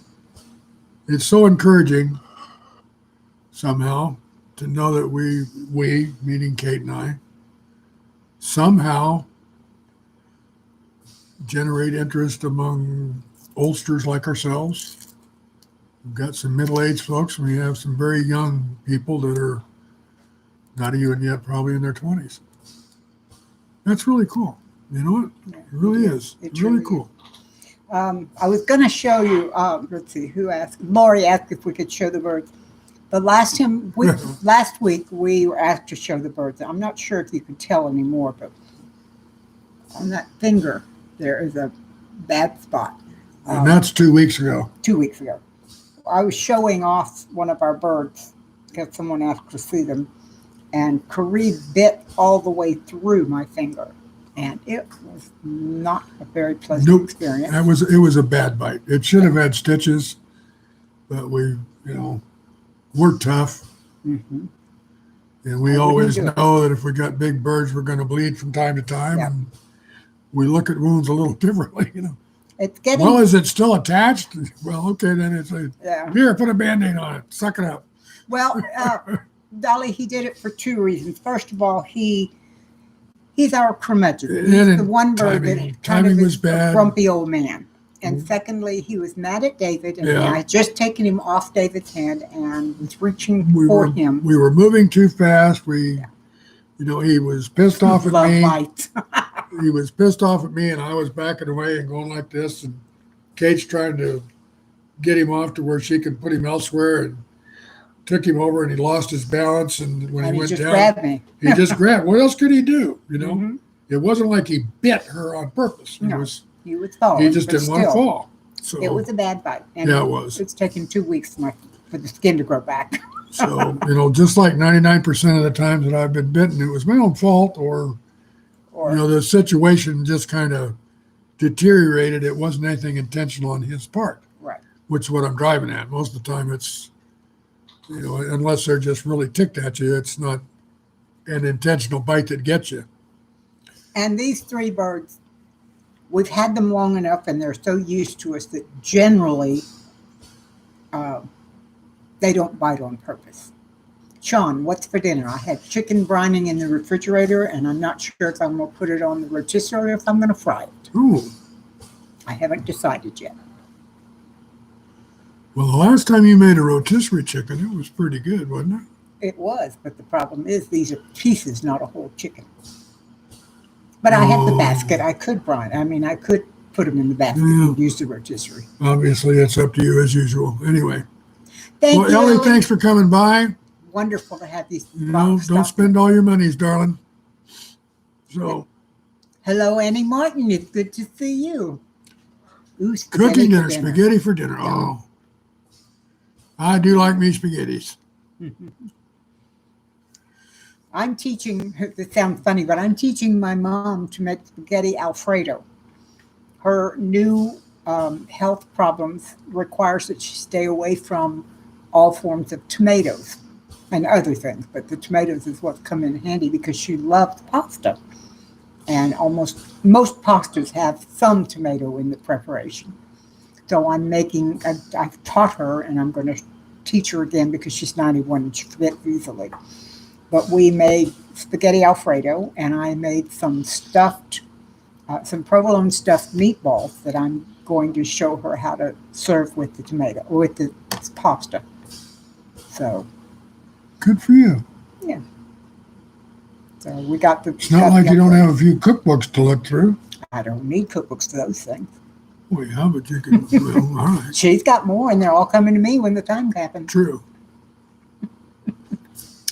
Well, Christy, I'll tell you what. These guys would take off a finger too in a heartbeat. Any one of them. A big macaw, right at the beak tip. Now, I'm not talking about just overall pressure, but right at the beak tip. This size balloon gulls can generate 1,500 psi. That's enough to basically shred a 2x4, which they do, they can do easily. So yeah, they can easily take your finger off. And the wild birds too. I've been bitten by, a baby eagle, but yeah, they can hurt you too. The reason for no tomatoes is because she has high blood potassium. And she has to stay away from everything that has potassium in them because it caused her some real serious problems. What is carbonara? What's the difference there? What goes in that? Carbonara also has bacon in it. But it's a cheese-based sauce more than, or an Alfredo-like sauce? Right. Okay. And you're right, oyster it is, but the bacon usually has too much salt in it, and she has a problem with sodium too. Yeah, I see what Dolly said there. We don't need no stinking cookbooks. You're right. Meatball sandwiches on garlic buns with marinara. Provolone's my favorite. That sounds really good. Why did you have to do that? Well, that just means I'll have to make those. I've got hamburger meat in there. Meatball sandwiches just sounded awful good all of a sudden. And I've got hamburger buns I can serve them on. I don't have any of the big rolls. Well, you got to cheat every now and then, Iron Fire Horse, just as long as it's not a regular thing. I'll put it this way. One of my sayings about life is moderation in all things, including moderation. Right. So that means you can cheat now and then. No, Mary, she doesn't have gout. She's just very old, and this is how they kind of keep some of her blood levels in check for potassium and other chemicals. Oh, I'm glad you caught it too, Annie. That's good. Oyster and I agree, but like I said, she's 91. She wants to stay around a few more years. Oyster, you're right. Life's too short not to eat good food. You're absolutely right about that. Yep. That's why I use butter, not margarine. That's why I use local honey. That's why, I agree. Meatball sliders on garlic knots with provolone. That sounds good too. Sounds like I'm going to have to make some meatballs. I'm not suggesting anything. Right. I have no opinion on the subject. Wonder how many cookbooks we all have combined. I don't know, but I know I have over. She's 100. got well over 100. Yeah, well over 100. Annie, we are too. She and my stepdad are both 91. They both have some problems, but they're both still living in their own home. They drive, although I really don't like that idea. But they're still doing better than they could be. The thing is, we can see their deterioration. Yeah, we can. It's tangible. It's measurable. Yeah. So we know which way it's going. Irene, I am too. I put butter on everything I can get it on. Dad had a potassium. Lone Star Pioneering. Hi there. And thank you for coming by. Burnt garlic. Well, now, wait a minute, Dolly. We got a serious difference of opinion there. I like my garlic bread nice and crispy, a little bit but almost black, but not burned, but really dark brown right around the edges and crunchy. A crunchy bite, at least till you get toward the middle. But welcome, Lone Star Pioneering. I agree. I like my garlic bread. In fact, we have a place that we call out for it. Maybe going to a tiny house. And they deliver Italian to us. And now they know me there now whenever I call up because I'm the guy that orders the well done extra order of garlic bread. Dolly's old school. She wants it soft and buttery. Well, okay, Christy, I'll eat it that way, but I prefer it the other. Christy, not only do I have over 100 cookbooks, physical books in my hand, but I probably got maybe 10 or 12,000 recipes stored on my hard drive. So if I had to give away all my cookbooks, I could. I wouldn't like it, but I could. One of the things that I did for her recently was her mother's cookbook. Mm-hmm. I took and scanned in all the recipes and made all the handwritten ones. And basically made a book out of all of those recipes. So she's got her mother's cookbook digital. Yep. And if I decide to, I could turn around and actually print it out. Lori, I agree. We call that Frito pie, and it's wonderful. Love Frito pie. I really do. Yes, I love. Where'd they talk about Frito pie? Lori Austin. Some yummy chili over Fritos that gets. Oh yeah, there you go. Pie. Frito pie. Love Frito pie. I'm gonna have to get in there and cook when this is over. You're getting hungry. You might be right. Now Sean likes his garlic toast soft and buttery too. Now, mincemeat and I have never really had much of a relationship. That's I got to admit that. But. Keep all my cookbooks. Okay, I will. Thank you. I don't think he means the same kind of mincemeat you do. Yeah, maybe not. But if he's talking about mincemeat, that's okay. But Sean was craving Fritos yesterday. Moose. Somebody was talking about moose meat. I don't know. Ooh, I love leftover. How did you make your pork chops, Dolly? I like mine just fried in a pan with lots of garlic and a little butter. I love talking about food and chats. Well, yeah. It's what makes us all slobber all over the tables, isn't it? Marshmallow dehydrating video. I'm going to have to look that one up. It'd be kind of hard to get moose down here in Texas, I think. Hi, Lisa. Thanks for coming in. Lisa Clark, hello. Yeah, good to see Lisa you. Clark dropped by. With onions? Yeah. Hey, you can't put enough onions on most everything we eat. We love onions. Now, are we talking mincemeat or are we talking minced meat? There's a difference there, I think. He doesn't like mincemeat. Yeah, that's the kind I don't like. The minced meat, that's a different story. To me, minced meat is just chopped up or ground up meat. Mincemeat is what they make pies out of, and that's nasty. Right, yeah. Mm-hmm. Okay. Well, I'm glad you caught up there, darling. I just didn't caught up. I wasn't uncaught. I was explaining what I knew about it. Yeah, but I was supposed to mansplain that to you, and you beat me to it. Your sister had moose near her house when she lived in Maine. Oh, my. Was it minced? Probably not.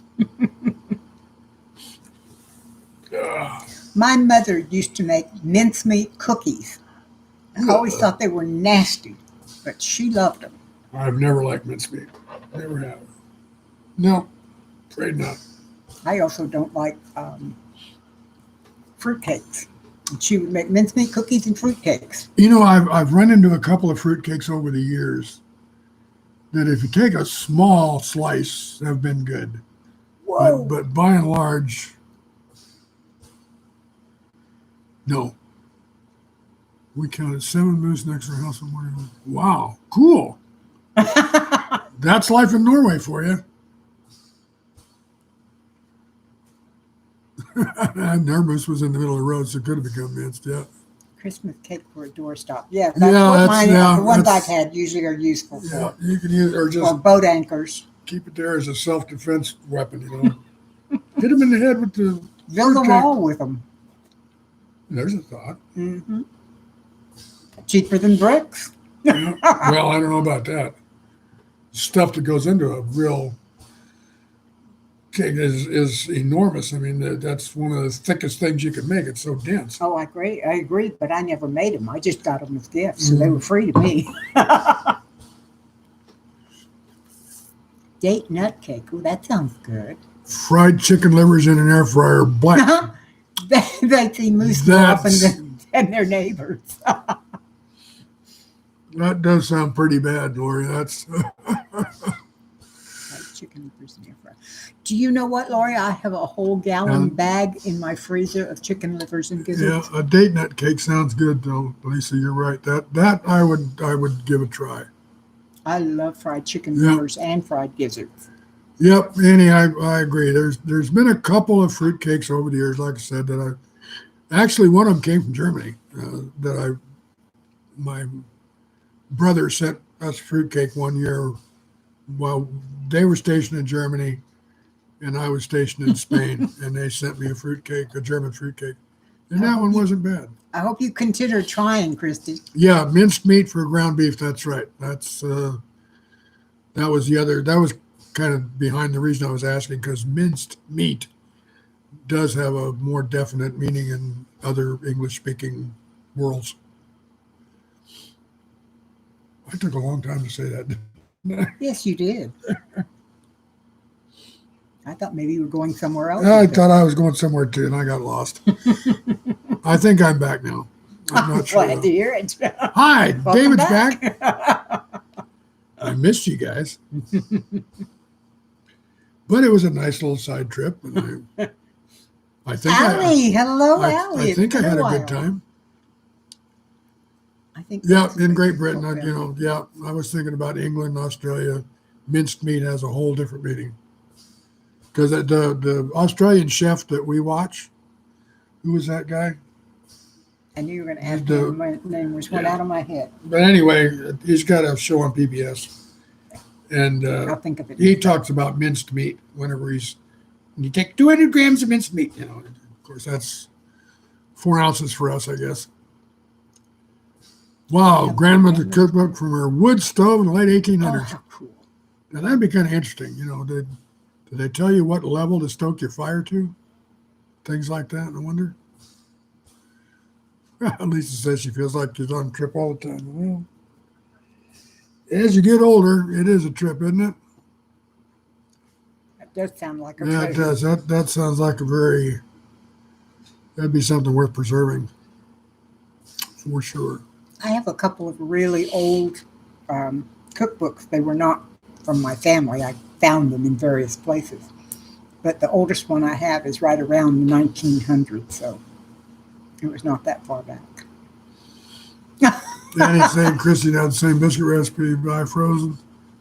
I think Kate buys frozen too. That's usually the best way to go. Well, I do sometimes, and sometimes I make them, but it's just so much simpler to buy frozen. Yeah, Lori, there's a lot of those cakes over there from Central Europe, holiday cakes that had brandy, or a lot of them had rum.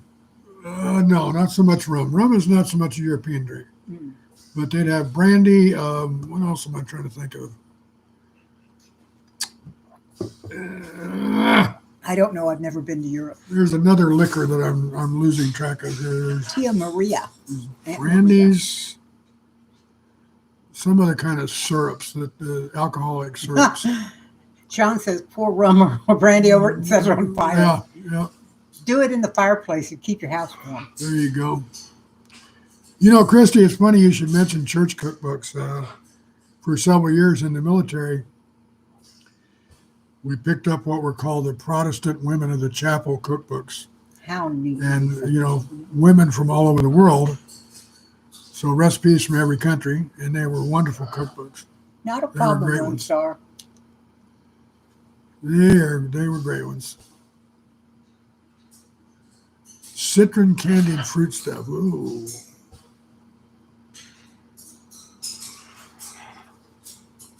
What are you oohing? Huh? What are you oohing? A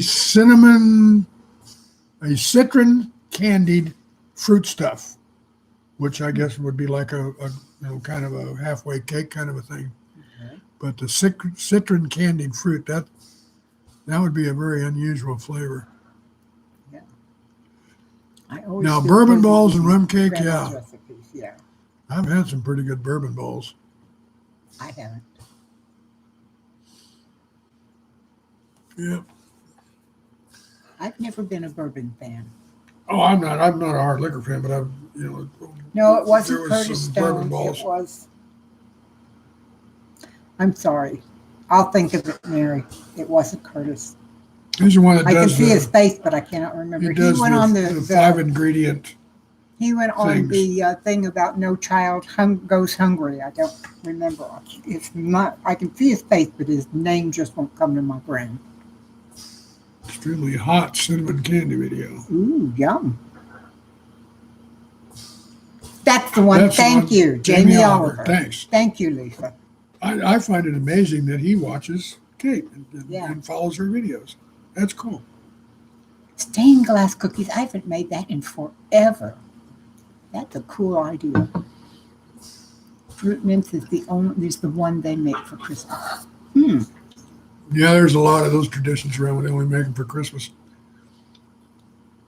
I remember one time on, how they do that, or that show about how they make things. How it's made. How it's made. Mm-hmm. They did fruit cakes one time. It was kind of fascinating. It really was.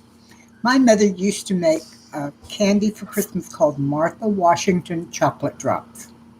And it was a wonderful, wonderful thing. The center was a white nougat type center, and then she dipped it in chocolate. And it was just out of this world. And I've not found her recipe again. I keep going through her old cookbooks looking, and I may find it still. The best thing I ever made was peanut butter balls. I could make dynamite peanut butter balls. I've made those over and over and over. Yep, I used to like those.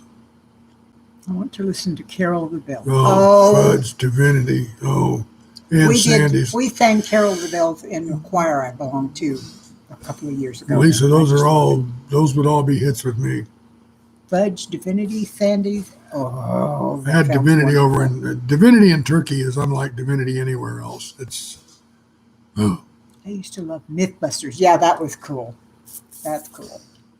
That was a good one. Make We got a cement truck with dynamite, yeah. My best girlfriend's husband makes pizzelles. I had never heard of them until he started making them, and they're wonderful. Yes, I agree, Christy. Divinity is out of this world. It was my favorite candy when I was a kid.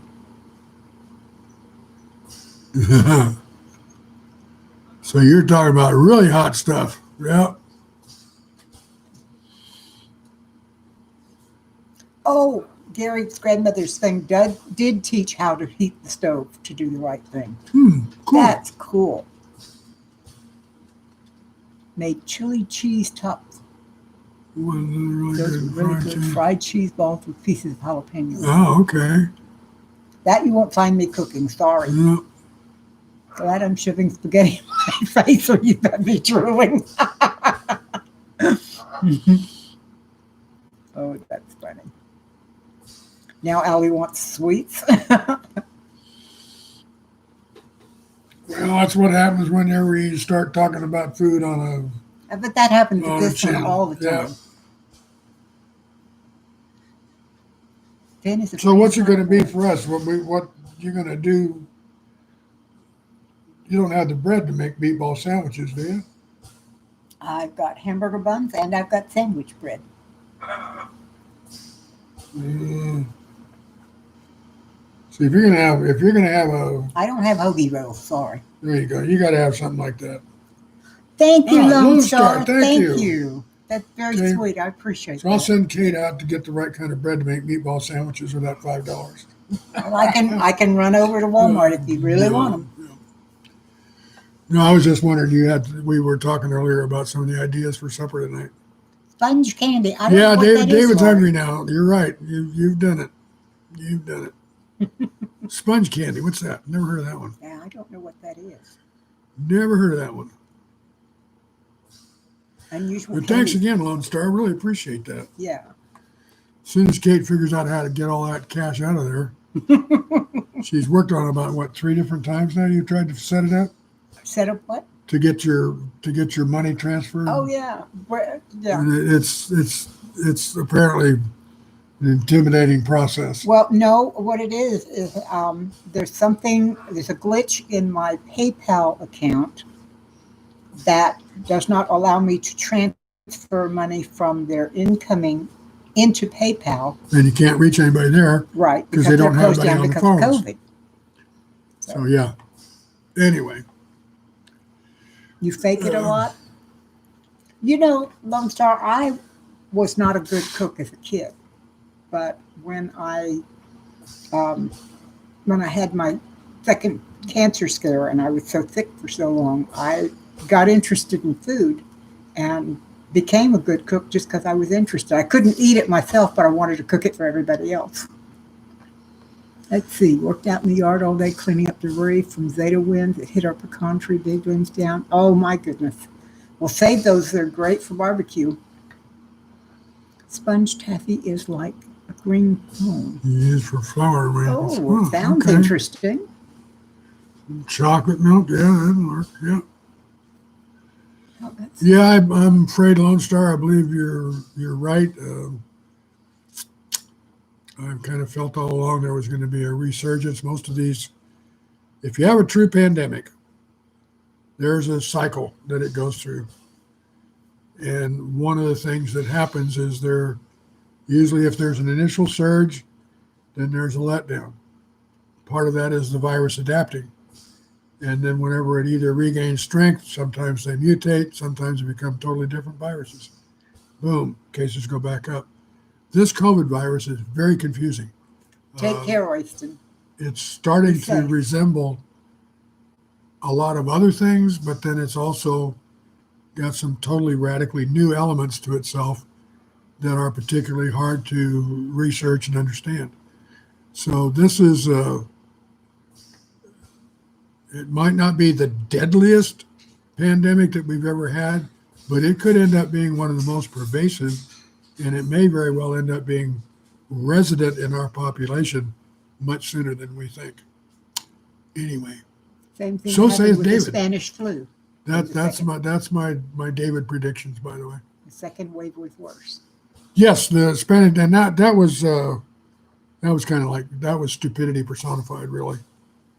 You know, they were wrong to ever say that they'd gotten it under control, and then people, got together and off it went again. That one was much more 100,000 communicable. new cases daily in the U.S. My goodness. Yeah, we've got well over 200,000 deaths now. So yeah, I wear my mask a lot. We're in for a rough road to hoe. It's, even sitting out here where we are, I'm, half a mile from the nearest living person.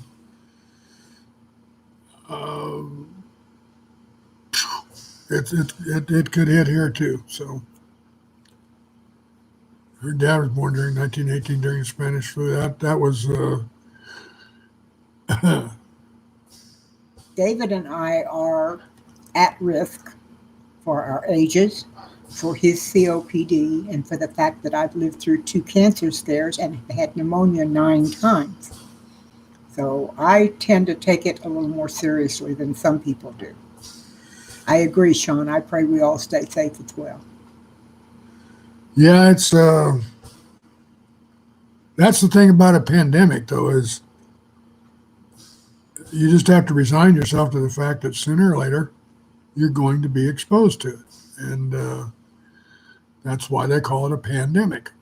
And we'll see. I'm hoping I've been exposed and I'm all past that. I'll tell you what, if they do come up with a viable vaccine, that's one I'll take. I don't take flu shots. So, and when it became my option not to take them, which was after I got out of the military, I haven't had a flu shot since. I quit taking them because they make me sick. Yeah. Every time I take a flu shot of any kind, I get sick. I was talking to my son the other day, who I guess he and my daughter have kind of been through that 23andMe kind of deal. And I guess one of the things that you get is a listing of all of the genetic conditions that you might be susceptible to. Well, out of all the ones for essentially my DNA, the only hazard in all that list, Parkinson's, ALS, polio, I mean, everything you can imagine, was a propensity toward diabetes. That's it. Huh. Otherwise, my DNA is tough enough to take just about anything. No wonder you've never been sick. My former wife used to run daycares and preschools for years. She was almost literally always sick. I never got sick. Right. And I'm talking 10, 12 years. Never got sick, never got a cold, never got the flu. The only diseases that I've had were communicable. I had valley fever when I was a kid. That's light pneumonia, but it's caused by the dust from where I live down Laredo. It's also called the archaeologist disease. Other than that, food poisoning a couple of times, case of salmonella. Annie, did you have COVID? That's it.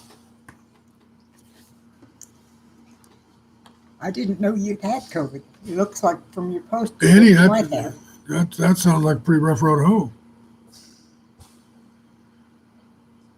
But praise God, you're still alive. Before they said it was here. Okay. Oh, okay. So you were one of the very early ones. Well, I'm glad you got through it okay. Yeah, me too. I had the swine flu in 2009 and I thought I would die. It's another one I missed. Yeah, me too. I didn't get sick. Then I guess I've known all along because I have often said that my good health, because I would tell doctors I'm as healthy as a horse. I never get sick. And I put it all up to my peasant genes, because my family history goes back through all the plagues and everything in Europe and in the United Kingdom and up in Scotland. All through that part of the world is where my ancestors are from. And, by the time you work it all out, okay, they all survived. So here I stand, having brought all of their accumulated resistances and immunities to a place where out of everything that they can predict on 23andMe, I have one. And that's minor. And I don't have it. I do not have diabetes. I agree, and often fear will make things worse. John, I'm glad you made it through, even though it took you for a long time. Tricia Yearwood makes it too. Oh, cool. We believe my daughter had it. She was very sick. In children, it was mild. I don't know. This is a very bizarre disease structure. It's really been just, it's got the best minds in the world just kind of going around going. Right. So, anyway, 2:30, I'm going to go, sweetheart. All right. You have fun. I'll see you later. Take care, folks. I'm going to make my break here. Maybe, if I get out. I'll bring your machine back in when I get finished in here. Put yourself so far up you can't Yeah, get out. I did. I kind of got myself jacked in there where I don't know if I get out.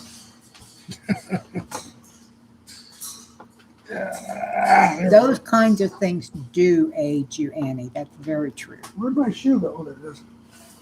You lose your shoe. I lost my shoe, too. I'm doing a real good job of making a very dramatic exit here, folks. Everybody's saying goodbye to you, by the way. And Sean said it was nice chatting with you. Yeah, Stay well. I enjoy these sessions. I really do. Sunday is a fun day. Yep. And he still can't get his shoe on. Yeah, I have a heel lift here. You see this? Because when I had my hip replaced 4 years ago, I then ended up with one leg about an inch longer than the other one. They didn't quite measure precisely when they put the new hip in, and so that leg ended up a little bit longer than my other leg. And so here I am now with I have to wear a lift. Okay. Oh, you're right. Lori says that's a good T-shirt. Where did my shoe go? Has the other shoe fallen yet? Was that the first shoe or the second shoe? Right. Yeah. You need to unplug from this one. Thank you.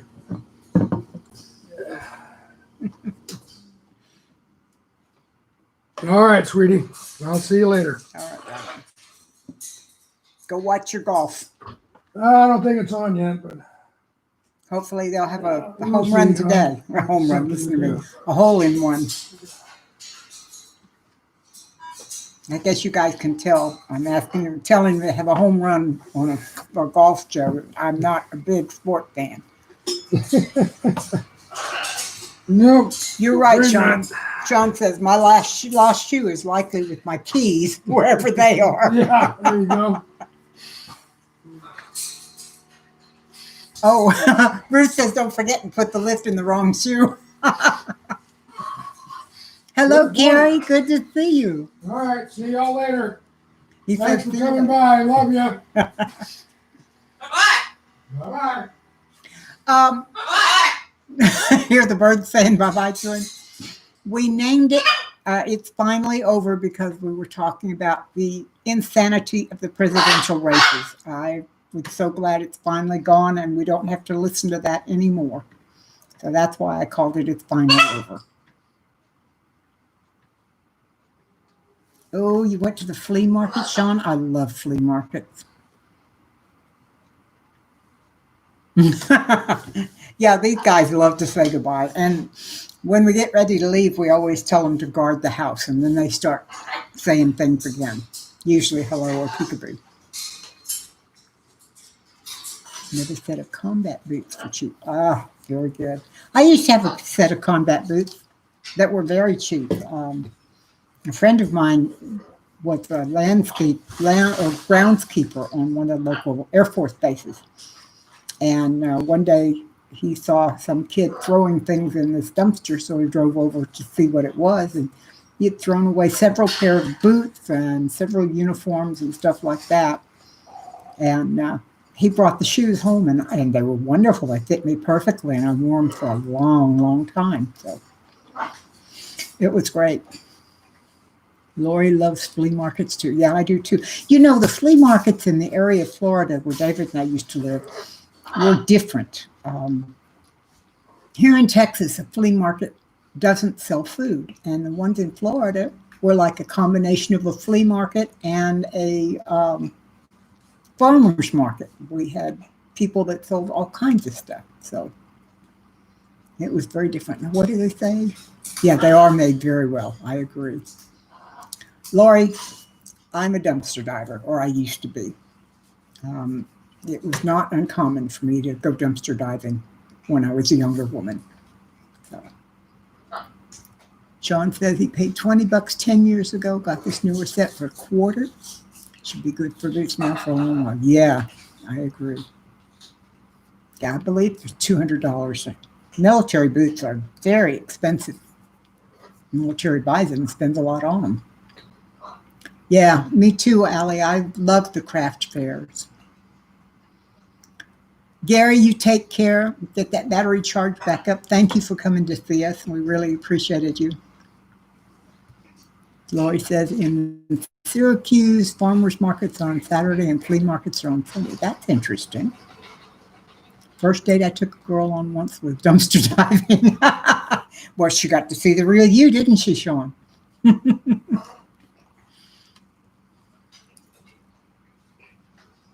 Oh, first date to a, that reminds me. I had a friend. He and I met when we were singing together, and our first date was to his father's funeral. He just said he could not face going to it alone. So he asked me to go with him, and I did. So. Lisa, you take care too. I guess you're going to run. Be safe. We'll see you hopefully next week.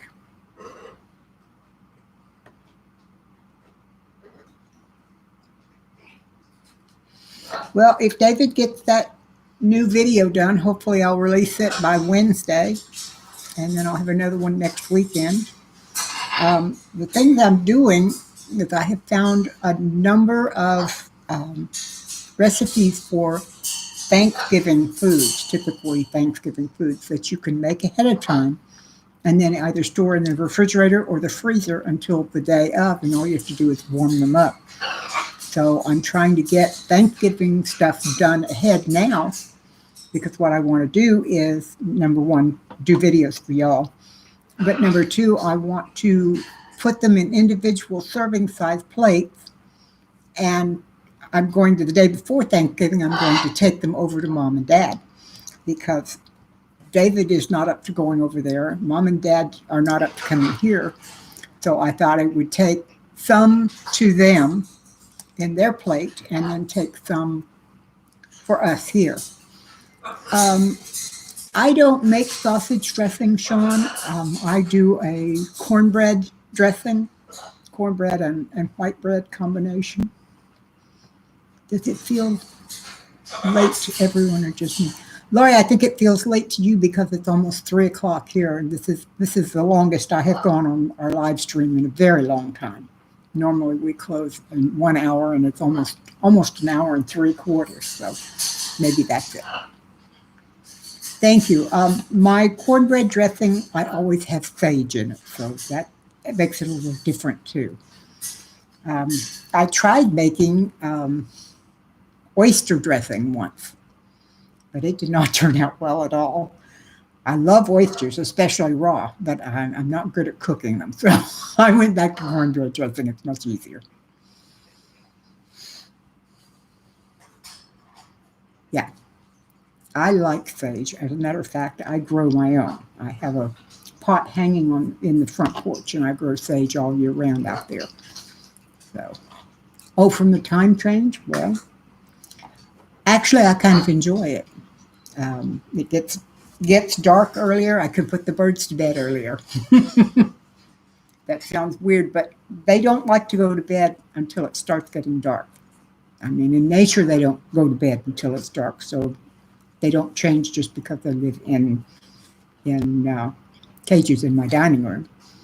But in the summertime, it stays dark here. I mean, it stays light here until like 8:30, 9 o'clock at night, and I'm ready for the birds to go to bed by 6, just because they get so loud and noisy.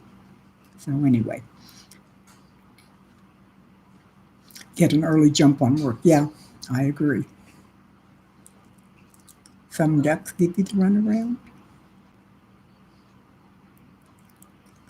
You don't care for sage or oregano. Well, to each his own. I don't care for cilantro, and I live in a part of the country where cilantro gets put in a whole lot of stuff. So, it's what you like. You love sage fried in butter and then drizzled over chicken. Ooh, that sounds good. I like rosemary too. As a matter of fact, this past summer I had 3 big rosemary bushes till they died. But I have a whole bunch of rosemary that I harvested and dehydrated before that happened. I also did that with my basil. I agree, Lori. I think cilantro tastes just like soap, and I ate enough soap when I was a kid. My mama didn't like my language. I don't want to eat any more now. Oh, to putting the birds to bed. Yeah, yeah, yeah. My birds don't really have a choice. It's time to go to bed. They get on my arm. I put them in their cages. So.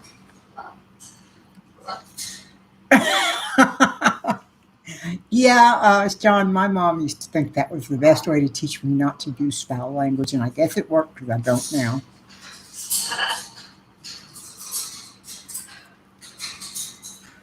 You're welcome. I wish I had not lost mine, but they went for 3 weeks without getting water, and that was just too long. Of course, I've got seeds in there. I can start new ones. Everybody in bed, 7:30 Friday night, but all night Thursday. Oh, yeah, I wondered about that. Christy, how is your sister? Really, Lori, I didn't know it was genetic. I just thought it tasted nasty. Uh-huh. Yeah. Sean and I share that. Ended up with about 20 plants, kept sticking or cutting a jar over the sink, and they kept rooting. That's what I do with my basil. I have not done it with rosemary, but my basil does that. And actually, I even had some tomatoes that did that. Take care, Wes, and have a wonderful week. I hope to see you next Sunday as well.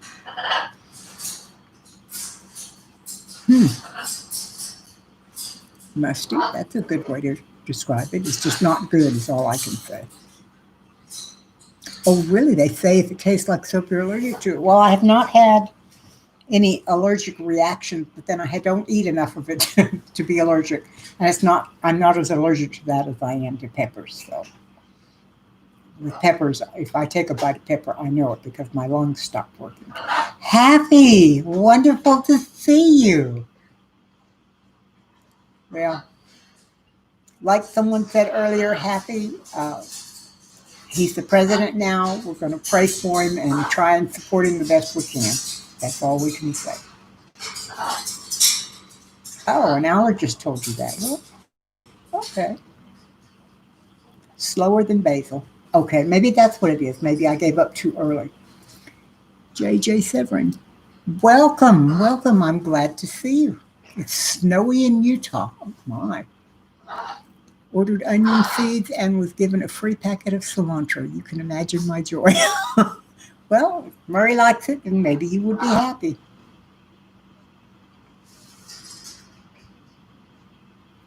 Well, I would like to ask again that we not talk politics. I know everybody has their opinions and everyone is entitled to their own opinions, but I'm so tired of the way people treat each other over the politics that went on the last few months that I just don't want to hear it. Please, I'm sorry if it offends you, but I would prefer that we not talk politics. It's just, I'm tired of people being ugly to each other over it. Last time you made chili with cilantro, you tasted it and threw the whole pot away because you thought the pan must have had a lot of liquid soap in it and you didn't wash it. Oh, my. You're welcome, Annie. You're very welcome. I can't tell you, Allie, how many times I have done something like that only to find out later that I just was not informed. Yes, during my Army days, we weren't allowed at all to speak politics or religion. That makes some sense sometimes. The media is no authority on calling elections. Sorry, no politics. I'm feeling pretty. Chocolate and coffee are wonderful in chili. I agree. I most always put some coffee in my chili. My stomach is still upset from all the craziness. Yeah, me too. Me too. I did not do well. Yeah. All right, boys, you need to quiet down. Sorry, the birds are ready to come out of their cages. I usually on Sunday leave them in covered up in their cages until the start of the show, and then I uncover them because they tend to be a little quieter during most of the show. But what you're hearing now is their normal voice. Like, you love cilantro? Good. If anything says use cilantro, I don't use cilantro. I'll go get myself some parsley. That always works. Spend time with loved ones. That's a good idea.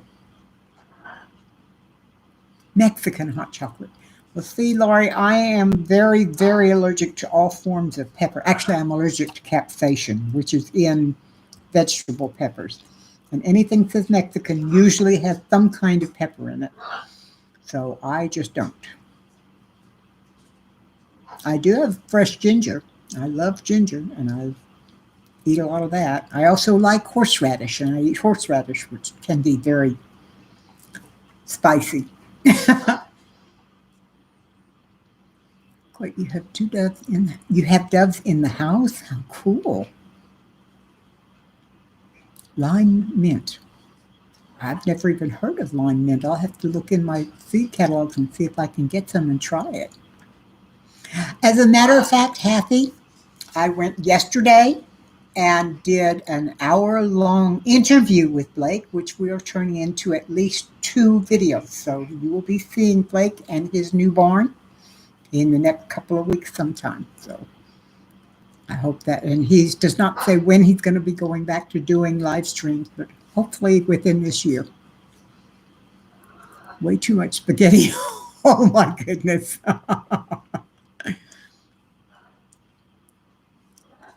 Cilantro can't take the heat there, Christy. That's surprising. It grows well in Mexico. And I did not know horseradish killed germs. I just love the way it tastes. Tinker's wife, hello, welcome. Good to see you. Loris boy keeps a few birds, homing pigeons and stuff. Ah. Lori, what made your allergies go away? You're welcome, Happy. Like I said, it was about an hour-long interview, and David is going to do the editing on it. It may end up being a 2-parter. I'm just not sure. Your son has a pet dove. Oh, I love doves, and I love to listen to them. They sound so sweet. I like my guys, but they're not sweet. I wonder if they grow it in winter. I don't know, Christy. I really don't. I love dill. I love dill too, and I had some dill come up in my former house. Here, I'm moving this around so I can see better. In the house that I lived in before David and I got married, I had dill come up just out of the blue. I'm not sure where it came from. It got almost 6 feet tall. The stuff was huge, and it was lovely.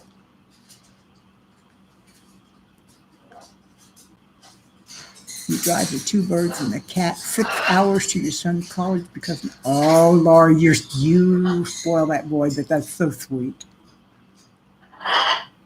I don't know.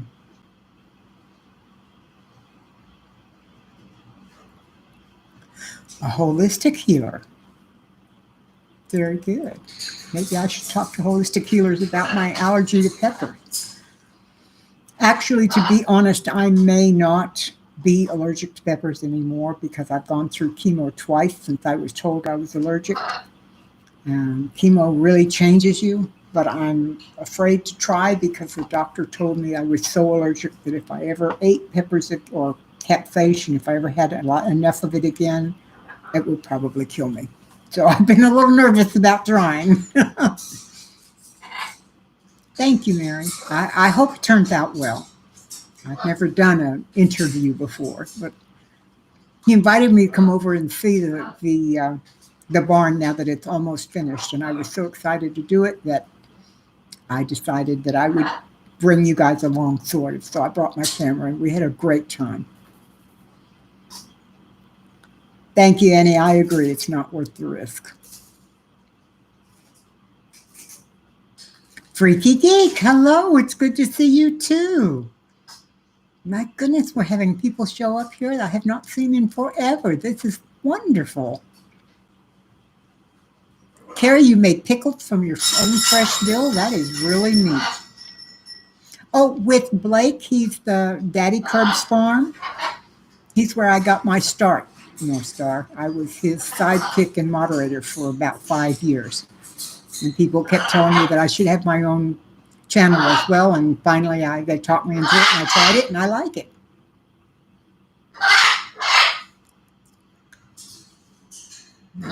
My goodness, all kinds of wonderful people I've not seen in forever. This is marvelous. Don't risk it. I've been in the hospital before. Yes, anaphylaxis is not fun. Looking to move out of Colorado next fall, done with the cold. Any recommendations? I want to garden at least 9 months out of the year without a greenhouse. Okay, Happy.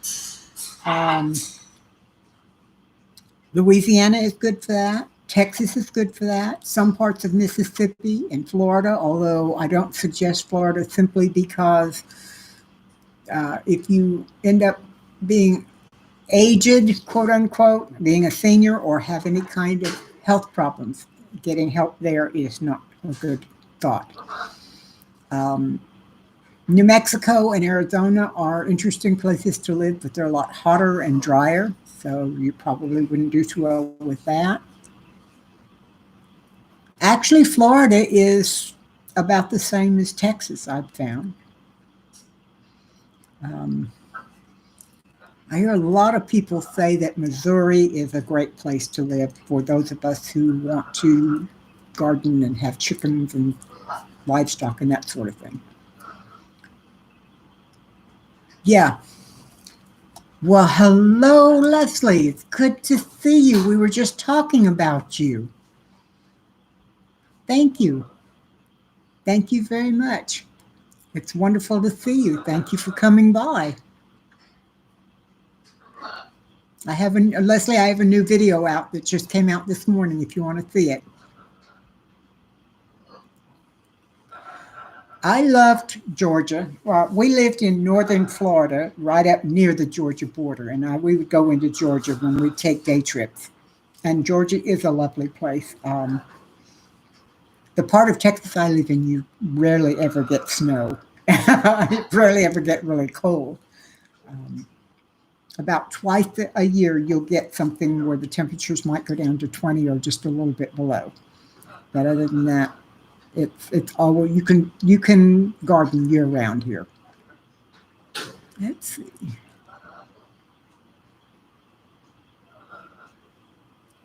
Lori, I miss being near water. Yeah, Lori, I had to adjust to being away from the ocean. I grew up in the Corpus Christi area, and it was a while.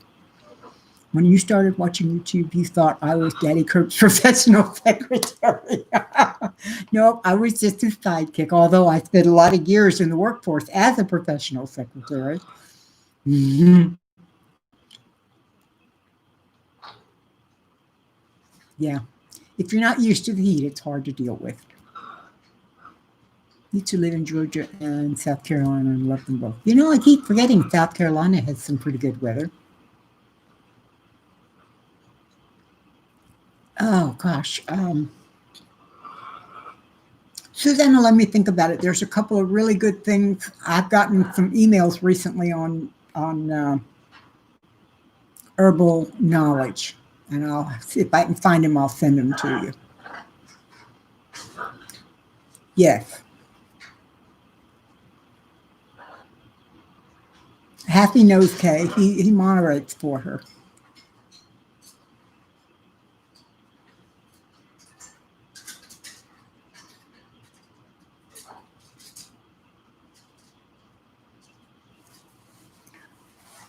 Ah, goodness. It's a good question. What are you looking to make, Susanna?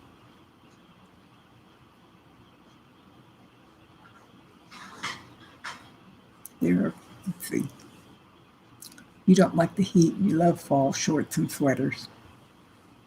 Well, I don't like the heat really either, but you have a lot of air conditioning here in Texas, so you don't have to be miserable with the heat. You can stay inside and then only go out in the evenings or the early morning.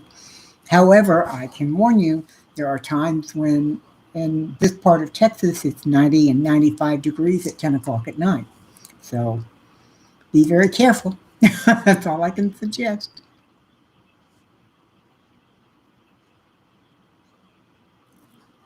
She isn't there yet. I'm on for her as well, yeah.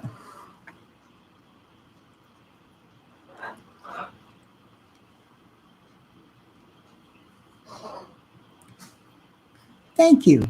I appreciate that, Lori. You're welcome, Suzanne. I'll see what I can find. I really don't remember what they are right now. My mind is kind of out there today. And I've already taken my daily fill, so I should be okay.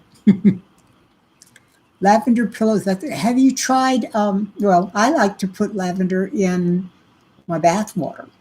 You know, when you take a good soap. Thyme is a go-to herb usually. Thyme is an excellent herb to use as well.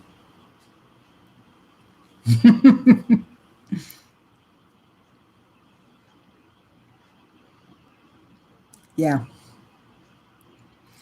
When I was a young woman, I was very active politically, but I have gotten to the point where politics has changed so much that I just don't want anything to do with politics anymore. Everybody has the right/responsibility to vote and to have their own attitudes about what's going on, but they also have the right to not listen to anyone else's, and that's the right I choose. Just don't care for winter, although I love a good fire. Even had a fireplace in Florida. I had a fireplace in Florida too, and I absolutely adored it. There's nothing like a good fire, especially when it's really cold outside. Had a fireplace in Nebraska as well, but I do not have one here and have never had one in Texas. Well, I take that back. Most of the time, I haven't had one in Texas. For about 3 years, when I lived in Austin, I had lived in a duplex that was a up and down duplex. One floor above was a whole apartment, and the floor I was on was a whole apartment. And it was built in 1898, and it did have fireplaces. So I have had it, but not that much. Christy says her uncle was a congressman. Yeah, I agree. Hi, honey. Welcome. Thank you. That's neat. David sent me a thumbs up. Small fires out in the backyard. You know, when we moved in here, we had an above ground fire pit, and we had a lot of fires here till we burned the bottom out. Now we don't have a fire pit. We still have the bricks out there, but I haven't got a fire pit. It's just right now it's not the time to do that. Maybe next year we'll have one, depending on whether I have an area cleared off for it. We've had a lot of wonderful people show up today. This has been marvelous. According to our little timer thing over here, we've had 35 different people come by. That's very unusual for us. You have to go, oh, Howie, thank you so much for coming. I really appreciate seeing you, and it was wonderful. You take care, and maybe we'll see you again soon. At this point, I need to grow the herbs and then figure out what to do with them. I have a bottle of Everclear. It's alcohol, and I thought it was used for making something. Actually, Susanna, as far as your thank you, Happy. Thank you very much. As far as the Everclear goes, you can use that, get vanilla beans and make your own vanilla, or you can use it to make all kinds of other things. Sean says, darn you, burn the porch down. Poor Sean. It was wonderful, wonderful to see you, Howie. I'm really glad you came.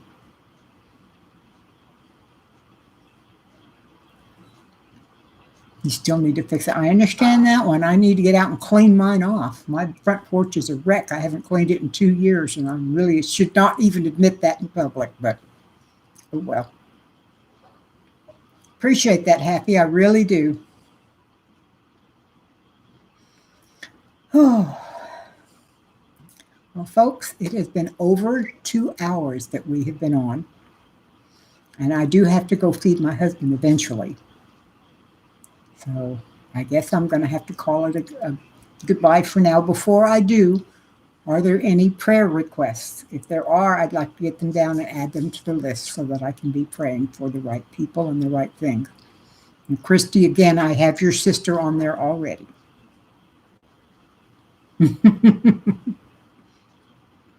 Good visiting with you too, Christy. Thank you. Sean, I'm really glad that you were able to drop in and see you. Hopefully we'll see you next time.